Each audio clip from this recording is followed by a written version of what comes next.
Yang terhormat Ibu Eni Yulianti MSI selaku pembimbing. Perkenalkan, nama saya Dita Kusuma Dewi, NIM 1863078.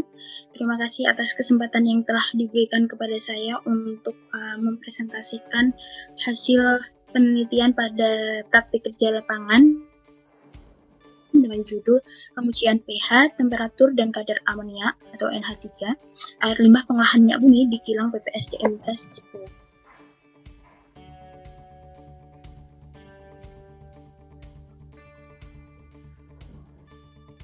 Berikut adalah gambaran umum tentang penelitian saya. Yang pertama yaitu ada deskripsi instansi, kemudian ada latar belakang penelitian, kemudian tujuan penelitian, tahapan penelitian, hasil, dan yang terakhir adalah kesimpulan.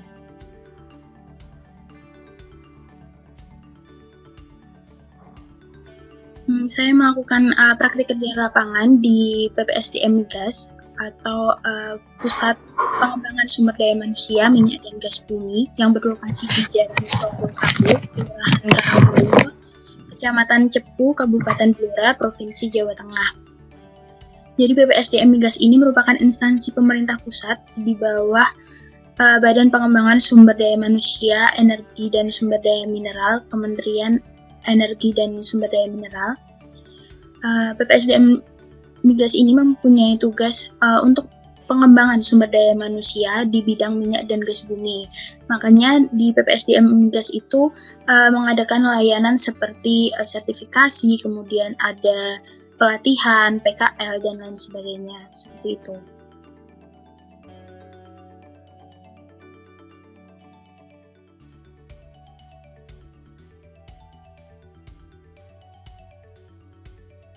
Industri minyak dan gas bumi tentunya sangat relate ya hasil pengolahannya pada aktivitas sehari-hari kita. Dalam pengolahan minyak dan gas bumi ini nantinya akan diolah menjadi seperti LPG, kemudian ada bahan bakar kendaraan, lalu dapat digunakan sebagai bahan industri plastik, industri karet, dan lain sebagainya. Namun tidak dapat dipungkiri bahwa hasil pengolahan dari industri minyak dan gas bumi ini menghasilkan limbah. Salah satunya adalah limbah cair. Nah, di dalam limbah cair ini terdapat polutan yang dapat membahayakan lingkungan apabila tidak dilakukan pengujian terlebih dahulu. Salah satu contohnya adalah amonia. Kemudian keberadaan dari limbah cair ini. Stop dulu. Limbah itu dihasilkan pada proses apa? Kan di sana ada penghilangan minyak, ya. Nah, kemudian proses apa yang menghasilkan limbah cair? Proses hasil pengolahan minyak dan gas bumi itu, Bu. Kemudian pengolahan minyak dan gas bumi itu apakah menggunakan air sehingga dihasilkan limbah cair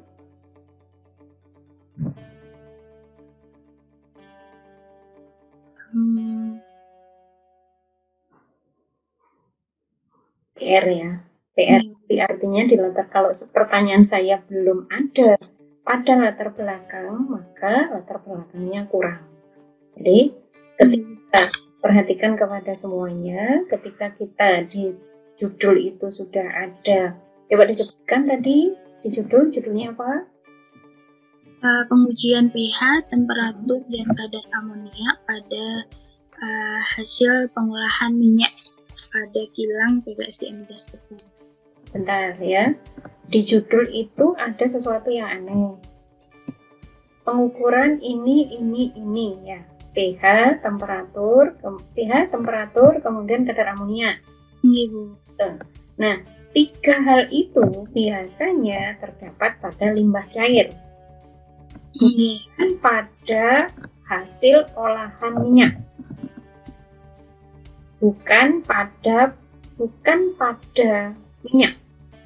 Itu adalah tiga parameter itu sudah sangat umum berada pada limbah cair. Oke, baik. Nanti ya ini kan sudah direcord, nanti kalau lupa bisa dilihat ulang ya. Saya selalu record itu fungsinya untuk supaya nggak lupa nanti, atau kalau misalnya ada yang lupa bisa dilihat ulang di channel. Terus kemudian tadi di judul coba diulangi lagi, disebutkan. Nggak usah ditunjukkan, disebutkan. Judulnya itu pengukuran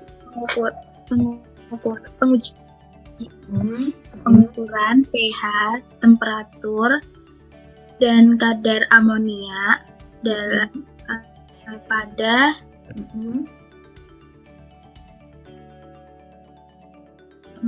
air limbah pengolahan minyak bumi, Bu. Air limbah pengolahan minyak bumi di kilang PPSDM Migas Tegal. Ya, jadi harus ada kata pada limbah cair atau pada air limbah. Itu harus ada kata itu karena tiga parameter itu melekatnya pada limbah cair. Sehingga ini tadi siapa, Dita ya?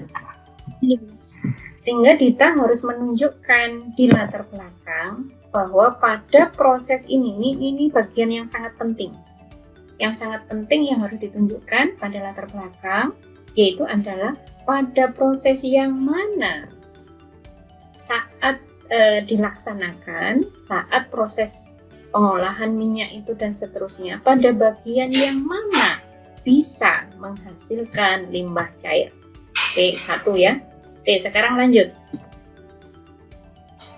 Bagian yang tadi satu bagian itu yang tadi itu sebagai catatan itu harus nanti dicari di latar belakang kita di naskah, ada enggak bagian itu secara eksplisit, enggak kemudian sepertinya ada di bagian ini, bukan, tapi benar-benar disampaikan pada proses ini atau kemudian pada proses pengolahan minyak itu selalu dihasilkan limbah cair sebanyak sekian selama seharinya, itu harus ditunjukkan data, harus disampaikan data. Atau kemudian pada proses pengolahan hasil minyak bumi selalu menggunakan air untuk, ya, jadi disebutkan sehingga orang kebayang bahwa kenapa dia bisa menghasilkan limbah cair. Jadi harus disampaikan bahwa untuk menghasilkan, misalnya ya, kita pokoknya nanti harus simak video ini berulang-ulang supaya paham maksud saya ya. Jadi kalau misalnya supaya minyak yang dihasilkan berkualitas tinggi dari minyak mentah menjadi minyak yang siap dipasarkan misalnya, harus melalui proses ini misalnya, dan itu membutuhkan air dalam jumlah tinggi sehingga pada proses itu menghasilkan limbah cair dalam jumlah yang sangat banyak. Itu disampaikan dengan data. Setiap menghasilkan limbah cair sekian. Jadi, tapi ditunjukkan bahwa ada bagian yang mana di proses pengolahan minyak yang melibatkan air gitu. Itu orang biar kebayang. Oke, sudah. Lanjut ke ini latar belakangnya ya, poinnya di situ. Sekarang ke tujuan. Bentar, di latar belakang harusnya juga ada disampaikan pentingnya untuk pengukuran atau pengujian temperatur, pH dan amonia. Paham ya? Jadi di situ nanti sampean semua anak-anak ya, nanti catatan-catatan saya dibuat lagi di naskah. Kita harus memberikan di latar belakangnya atau di naskahnya itu bagian yang saya tanyakan di stabilo ya. Tadi bagian itu ya, tadi yang sudah saya sampaikan. Kedua adalah bagian kenapa pentingnya atau urgensinya parameter ini ada di mana. Oh, ini karena harus ada kaitannya dengan topik ya. Kalau topiknya adalah pengolahan minyak ya, topiknya pengolahan minyak, maka misalnya harus diceritakan bahwa limbah cair yang dihasilkan karena melibatkan panas sehingga kemudian limbah cair tadi itu suhunya tinggi misalnya.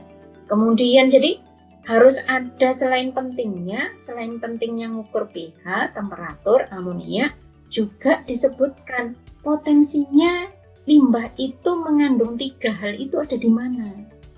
Oh, karena pada proses itu tadi ya melibatkan suhu tinggi, maka limbah yang dihasilkan juga suhunya lebih hangat misalnya.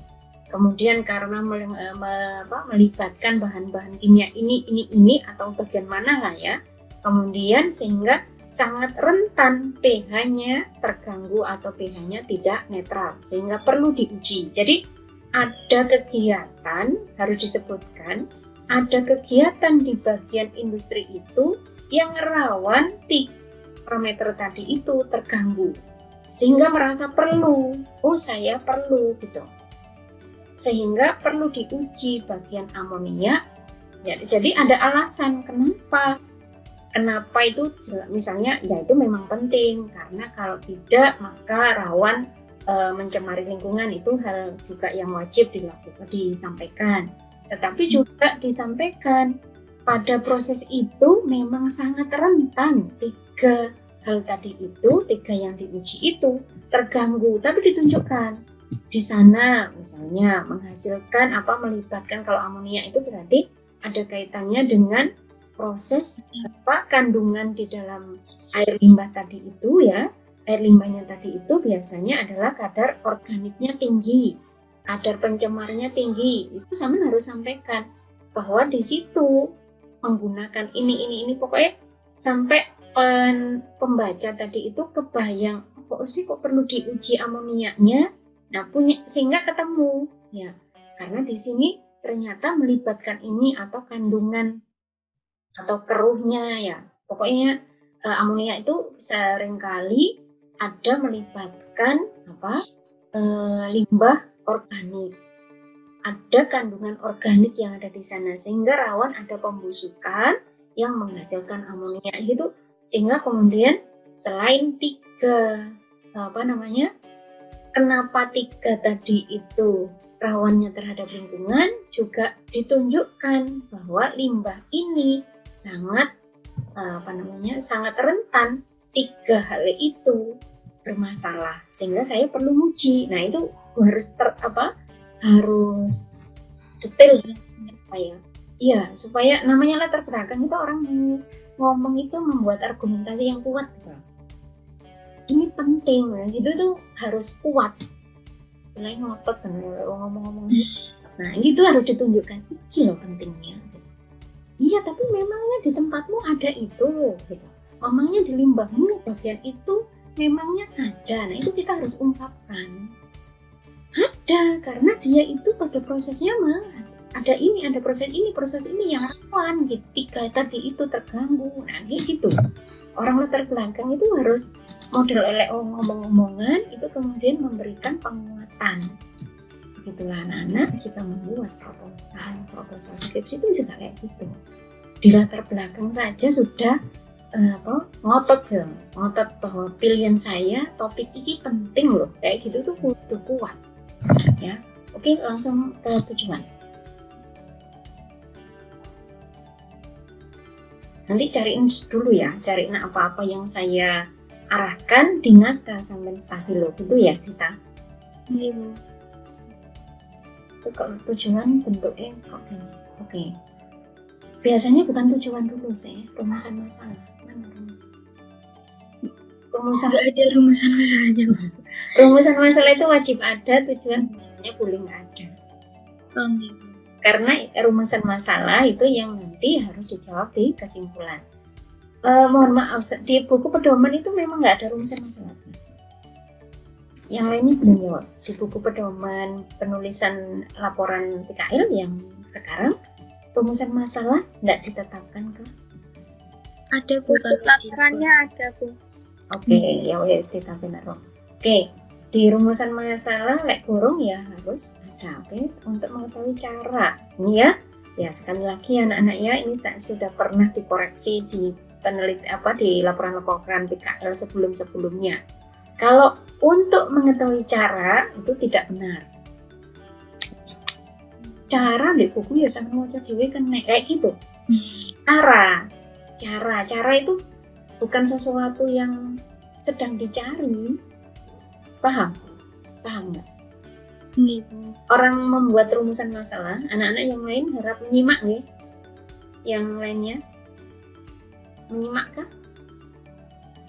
Minta tolong suaranya. Yes, Bu. Ya. Saya kepingin kalian memahami cara menulis penelitian. Ini kan latihan menulis skripsi. Ya. Perhatikan bahwa rumusan masalah itu harus sesuatu yang sedang dicari, bukan sesuatu yang sudah diketahui. Kalau cara itu kemudian cara ngukur pH, cara ngukur suhu, cara ngukur amonia, kan tidak sedang dicari dalam penelitian ini. Paham sampai di situ? Paham nggak? Tidak sedang dicari ya. Gitu. Oke. Kemudian kita share screen-nya tetap ya. Tetap. Oke, cara salah kalau cara. Biasanya kalau yang tadi 3 itu, jadi ini bisa jadi nanti 5-5-nya nggak bisa presentasi, tapi bisa mencontoh apa yang kita kupas hari ini di teman-temannya. Ya. Kemudian yang kalau 3 hal tadi biasanya itu adalah berapakah? Kan tadi pengujian. Ya. Pengujian berarti kan sambil mengukur. Kalian mengukur, betul nggak? Jawab dulu semuanya. Semuanya saya ajak berpikir aktif. Iya, Bu. Iya, Bu, betul. Kalau di judulnya pengujian, pengukuran, berarti maka yang dilakukan di lapangan itu ada mengukur, benar nggak? Mengukur. Iya, Bu. Betul nggak? Iya. Ya, kalau menganalisa berarti nanti kira-kira dapatnya itu apa? Data kah? Menghitung dan juga analisis. Oke, berarti data ya. Berarti masalah, berarti apa pertanyaannya? Berapakah? Iya, itu ya. Ya, jadi jangan kayak robot ya, Nana. Pahami cara menulis penelitian atau cara menulis ilmiah untuk suatu riset kecil ya. Ini kan anggap aja riset kecil. Berarti adalah di sana adalah berapakah nilai pH, temperatur, dan amonia, kadar amonia pada air limbah. Itu umum ya, membuat rumusan masalah yang umum untuk PKL. Kemudian kedua, ini umumnya gitu ya.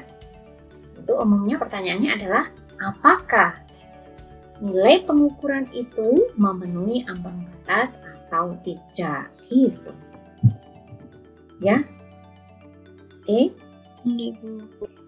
Bentar, sebenarnya potensi lainnya itu ada yang bisa kalian angkat dan itu adalah ilmu yang besar.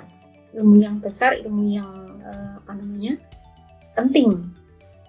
Kalau di sana menghasilkan limbah, kemudian sampai nanti diukur kemudian ditanyakan apakah angka-angka itu memenuhi ambang batas atau tidak, itu biasanya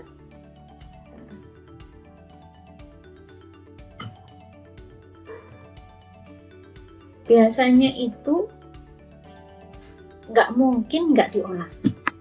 Ada ipalnya lah, betul nggak? Halo? Betul, Bu. Ya. Sehingga ilmu yang besar lagi selain menganalisa untuk seorang S1 adalah bagaimanakah sistem IPAL di situ. Karena nggak mungkin ajaib. Angkanya nggak mungkin ajaib. Ini yang mau diuji ini yang angka di mana kan gitu ya. Yang diuji ini inlet. Kalian sudah dapat kimia lingkungan tentang IPAL kan ya, sampai kenyang dulu ya. IPAL ini, betul? Oke, Bu. Ya. Saya mau mengajak kalian ke realita. Kalian kan udah PKL, sudah PKL. yang pegang atau supervisornya IPAL itu biasanya siapa? Seorang S1 kimia. Betul nggak? Iya, Bu. Ada yang kalau yang dibahas sekarang ini namanya quality control. Ya, yang dibahas sekarang berapakah analisanya, berapa itu seperti rumusan masalah itu seorang QC atau quality control itu juga seorang kalian, artinya seorang S1 kimia. Kemudian jangan lupa ya, nanti memang ketika kerja beneran, ketika angkanya jelek, tidak memenuhi standar, nggak mungkin kalian nggak diajak berpikir atau nggak disuruh berpikir, nggak mungkin. Maka diminta mengevaluasi instalasi tadi itu bagian mana yang kira-kira bermasalah, yang bisa angka tadi itu jelek. Iya. Jadi ini bagian yang penting banget. Ya. Penting banget untuk mengetahui sistem IPAL di sana. Ya. Artinya angka nih, kecuali sampai misalnya PKL di layanan analisa ya, misalnya di tempat-tempat analisa itu kayak misalnya di Jasa Tirta, orang ngirimkan sampel saja kemudian menganalisa. Paham? Pernah tahu? Pernah baca? Berarti mau kalare mulai Kak Ro kabeh ayo. Iya, Bu. Nah, kalau nganalisa itu, misalnya itu kan salah satu saya sebutkan, ada yang punyanya di Sukovindo itu ada, di Jasa Tirta itu ada, di mana banyaklah tempat-tempat analisa itu banyak. Nah itu orang ngirimkan sampel kemudian dibaca, itu sampai situ stop, hanya yang dihadapi sampel dan saya ukur. Tetapi kalau kalian PKL, tentu ilmunya itu yang didapat harusnya banyak. Saya juga analisa itu, Bu, dari sampel yang dikirim konsumen. Oh, bentar. Ini yang jawab yang dicepu apa bukan? Sorry. Yang proposal ini yang lagi slide share nggak? Sorry. Supaya saya nggak rancu. Boten, Bu. Oke, nggak apa-apa. Oke. Jadi kalau yang ini kan cepu ya? Iya. Oke. Yang dicepu sama enggak ada tim? Ada, Bu. Siapa? Tapi beda pembimbing.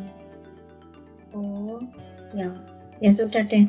Tapi ini sangat saya sarankan sampai juga mulas bagian itu karena ndak mungkin ketika kerja beneran itu sampai hanya ngukur sampel toh, mau ketika ada masalah terus kemudian no comment ndak bisa, ndak tahu saya gitu, ndak mungkin. Seorang quality control itu sampai mikirkan IPAL mesti diajak rundingan. Ini kok dia pastikan harusnya kalian dapatnya ilmu banyak ya, kita dapatnya ilmu banyak ya.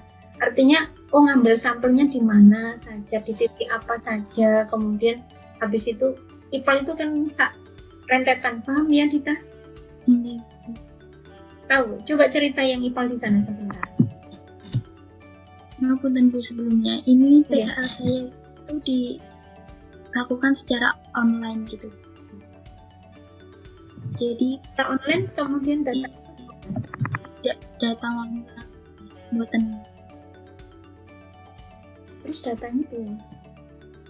Datanya dari pembimbingnya, Bu. Jadi kita kan awalnya itu memang mau dilaksanakan secara offline, namun waktu hari H itu ada kebijakan PPKM yang baru awal sekali itu, Bu, PPKM yang awal bulan Juli, akhirnya seluruh kegiatan yang di BPSD Migas itu dilakukan secara online. Jadi tetap ada pembimbing, jadi ada grup seperti itu, jadi dibimbing sama pembimbingnya, dikasih data gitu. Kalau dikasih data begitu, terus kemudian saya ajak ngupas jauh-jauh seperti yang tadi saya ceritakan.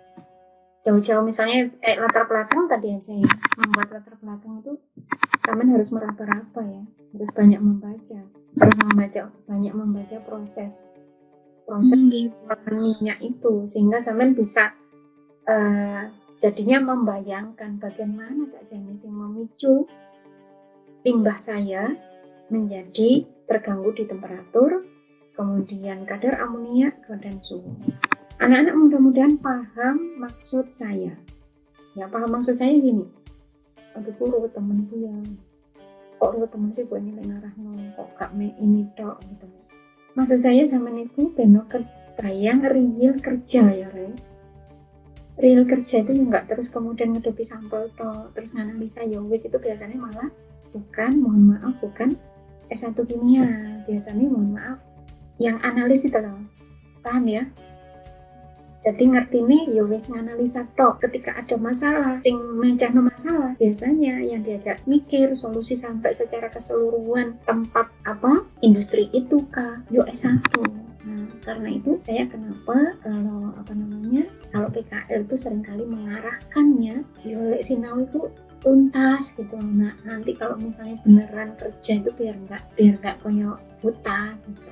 Oke, karena online, maka cara-cara analisanya apa yang dilakukan? Oke, tadi sudah ya berapa, habis itu ambang batas.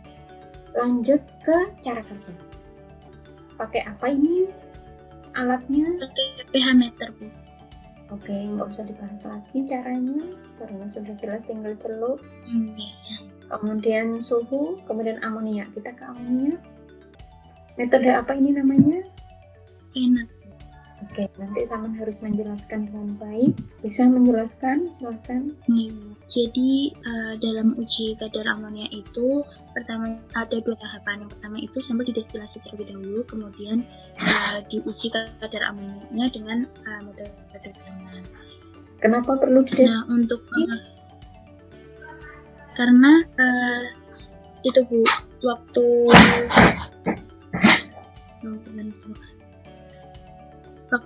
di tempat penampungannya itu Bu, itu bisa terbentuk endapan gitu loh Bu. Bukan, itu jawabannya anak-anak. Cara menjawabnya harus kalau di situ dikatakan destilasi, itu tadi cara jawabnya. Kalau di situ ada destilasi, sampai mengulasnya dari prinsip destilasi. Ya, destilasi berarti memisahkan berdasarkan apa? Destilasi itu ngapain sih? Uap gitu. Destilasi kok uap? Destilasi itu yang ngapain ini ya cerita. Destilasi adalah yang nomor-nomor uap. Oke, tante PR-nya ya. Nah, PR sampai Isan jelaskan dengan baik. Kalau menerangkan yang baik, ya. Nah, di sini yang sangat menentukan cara menerangkan yang baik adalah apa? Paham. Kalau nggak paham, jelas nggak bisa menerangkan. Meskipun online, berarti ada kewajiban tetap harus paham cara menerangkan. Ya. Maka di destilasi itu ada apa? Jelas berarti apa? Destilasi memisahkan berdasarkan titik didihnya, kan harus berangkatnya dari situ kalau menerangkan. Kenapa perlu didestilasi? Berarti ada apa dan apa yang perlu dipisahkan. Nah, orang menerangkan berdasarkan titik didihnya, berarti apa dan apa, atau apa saja yang dipisahkan, sehingga kemudian hanya diperoleh apa benar, saya nggak tahu ya, apa benar yang diambil nanti tetesan ini hanya amonia atau yang lainnya. Kemudian nanti baru cerita. Metode Feynman itu metode yang bagaimana? Prinsip ya, bukan yang masukkan sampel di sini nanti diukur, bukan itu. Tapi prinsipnya apa? Ada reaksi apa, kemudian diamatinya apanya, atau menggunakan regen apa, sehingga nanti terbentuk itu apa dulu. Oke, sampean belum matang menerangkan ini. Tapi PR, ya PR untuk matang menerangkan ini. Nanti entah saya mikirnya kalian mengirimkan video bisa jadi. Nah, kemudian yang setelah itu didata. Coba didata. Oke, datanya apakah cuma satu begini? Sebenarnya ada kayak kurva kalibrasi, kemudian absorbensi seperti itu Bu. Tapi yang saya cantumkan di sini itu hasil akhirnya. Oke. Nah, data itu saya sampaikan, data itu apakah cuma satu biji begini? Hanya satu data begini? Sebenarnya diberi 3 3 bulan terakhir gitu Bu, tapi saya Oke. mengambil di bulan 1 bulan. Oke, saya stop dulu sebentar, saya angkat dulu. Oke, yang apa namanya data itu sebaiknya memang 3 bulan terakhir, betul ya, karena supaya tahu nanti kan kita tadi mau bilang di rumusan masalah pertama adalah berapa, kedua adalah apakah memenuhi, apakah sesuai dengan ambang batas kan gitu.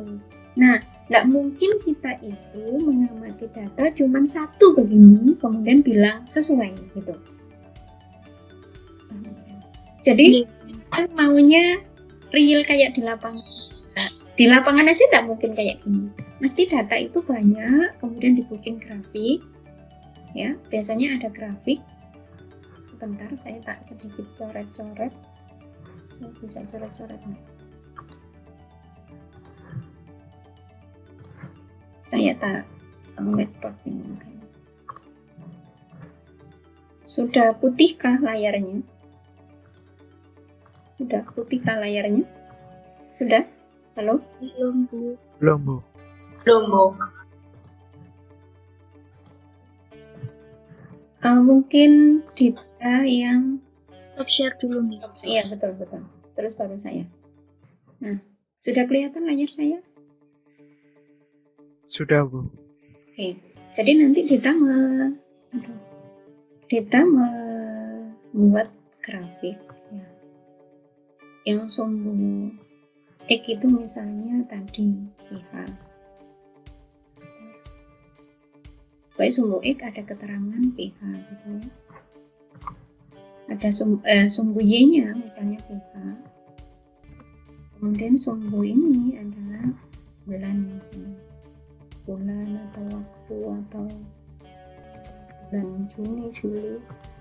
Kemudian nanti di sini kemudian naik segini apa gimana atau lurus saja. Kemudian di grafik berikutnya kita menuliskan ini adalah misalnya ambang batas lurus ya, ini gambar saya aja yang lurus. Atas ini ambang batas, bawah ini adalah nilai nyata atau nilai harian yang selama 3 bulan. Itu kita mau ngomong realnya bekerja. Jadi realnya bekerja nanti ya kira-kira begini. Data yang ditunjukkan laporannya nggak mungkin satu tabel tadi, nggak mungkin. Ya, aneh nanti. Jadi kita kan mau mendekati kondisi sebenarnya meskipun online gitu. Sampai sini paham? Kayaknya sudah nih kita sampai nanti akhirnya kesimpulan. Soalnya kita kan tadi cuma 3 ini, terus hasilnya ada lagi hasil. Oke, udah kesimpulan. Karena tadi nggak ada rumusan masalah, ya harus rumusan masalahnya tadi berapa Dita? Saya bilangnya 2 ya. Nanti maka kesimpulannya juga harus 2. Artinya begini, berapakah? Maka disebutkan rata-rata, misalnya begitu. Rata-rata nilai pH, temperatur, amonia adalah sekian. Kemudian nomor 2, apakah ambang batas misalnya? Apakah nilai tersebut memenuhi ambang batas? Bahwa rata-rata dalam 3 bulan terakhir menunjukkan nilai tersebut memenuhi ambang batas. Sampai sini paham Dita? Tadi apa saja yang kurang yang harus dilengkapi oleh Dita? Gitu nggih? Nggih Bu. Oke. Untuk Nggih? sistem IPAL-nya itu jadi atau Nanti kita pikirkan belakangan dulu ya sambil saya angan-angan. Karena sebenarnya akan sangat ketika Dita belajar itu yang jadi hal utama adalah bisakah Dita mendapatkan informasi tentang itu, karena itu saja ilmu besar sekali. Besar sekali itu maksudnya gini, informasi itu sangat penting bagi Dita, itu adalah ilmu. Jika Dita akan memaparkan itu ke orang lain, maka itu juga ilmu. Nah, andai kata Dita udah lulus kemudian pengen tahu IPA-nya cepu, wah susahnya minta ampun. Bisa bayar ya, karena dianggap belajar workshop studi itu loh, studi singkat, dan itu bayarnya mahal. Bisa misalnya anggap orang sit in 3 juta, 5 juta untuk mengetahui IPA suatu industri. Beneran belajar itu ya. Saya kondisi udah lulus, kemudian misalnya saya ditugaskan untuk, ini umum ya Rek, bisa terjadi pada kalian. Ada industri baru, dan seringkali industri baru itu pengennya ada yang diambil, ada orang-orang senior sing wis pengalaman di industri, dan cuma satu saja biasanya. Kemudian cari junior yang benar-benar fresh graduate kayak sampean itu biasa. Industri baru seperti itu. Nah, kemudian kalian ditugaskan untuk membuat IPAL di industri baru itu. Kalian kan angel, awam. Ya. Kemudian sampean ditugaskan oleh industri tempat sampean bekerja itu untuk mencari ilmu misalnya di Cepu. Bayarnya jutaan, Ren. Serius itu. Ya, karena sampean dianggap utusan dari industri untuk belajar di sana. Jadi kalau Bu ini bilang ini itu ojo enggan, karena bagian itu nantinya ke depannya sangat penting. IPAL QC itu kalau sudah masuk di industri sesuatu yang wajib ya, barang wajib, barang yang umum, karena itulah yang nanti seringkali dipegang oleh orang anak-anak kimia. Ngoten nggih? Jadi kita saya kembalikan ke Dita, sejauh mana bisa mendapatkan informasi itu. Kalau kemudian pembimbing memperbolehkan ini atau kemudian ini loh naskah silakan dibaca. Setahu saya, karena saya membimbing beberapa kali teman-teman yang ada di Cepu, malah teman-teman PKL yang ke Cepu, malah saya pernah alhamdulillah anak-anak yang PKL-nya saya bimbing di Cepu kemudian melanjutkan penelitian skripsi tuh. Skripsinya itu di Cepu lagi. Waktu itu mengolah limbah cairnya diudak-udak di lab riset sana pakai biji kelor waktu zaman lama, dan itu diizinkan. Jadi mudah-mudahan ya Dita masih bisa begitu. Sepanjang sampean nggak akan bisa terulang lagi ketika sampean melewatkan kesempatan ini, misalnya sampean nggak usah gitu ya. Andai kata kapan-kapan sampean pengen tanya IPAL di sana, nggak mungkin. Dan kalau nantinya sampean kerja kemudian sampean ditanyai sebelum ini pengalaman kerja di mana, sampean jangan lupa ya anak-anak ketika PKL minta surat keterangan habis PKL di mana itu ya. Dan itu ketika misalnya sampean wawancara kerja ditanyai pengalaman kerjanya di mana, maka sampean akan bisa bercerita, saya magang di Cepu. Di bagian apa? Saya di bagian ini. Dan itu penting, nilai positif, nilai tambahan. Ya. Oke, itu kesempatan besar karena Cepu itu adalah instansi besar milik pemerintah kan ya, BUMN ya. Dan itu diakui besar ya, diakui nasional lah. Ambillah kesempatan itu kalau saran saya. Mungkin sampean capek-capek sedikit membuat lagi, menulis lagi, tapi itu masa belajar. Aku sedang boleh ilmu ya. Wes wajar lah saya kalau cari harus ada soro-soronya. Oke, ngoten mawon kita nanti kita sambung ke teman-teman lainnya. Ngoten nggih.